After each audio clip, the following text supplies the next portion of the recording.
परिवर्तनशील डिप्लोमासी रे आगुरु कौन देशर मुख्य किसी दिन ग्रस्त आसुले बर्तमान किंतु से दिन में आसुना से घंटा को खसी आसिले निकट में यूनाइटेड अरब एमिरेट रो प्रेसिडेंट शेख मोहम्मद बिन जायद जितेबाला भारत आसिले मात्र 2 घंटा विश्व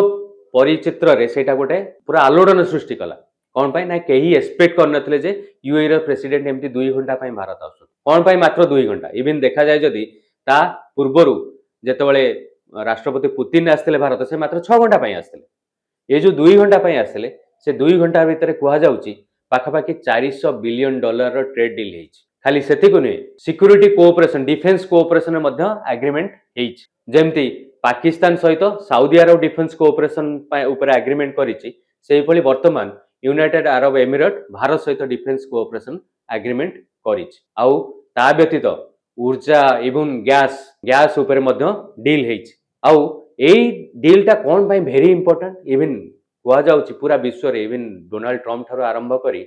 पाकिस्तान ठार आरंभ कर समस्त आश्चर्य डील उपर कौन पाई डील बहुत महत्व रखुची वर्तमान एक्चुअली देखा जाए किछि दिन पूर्वे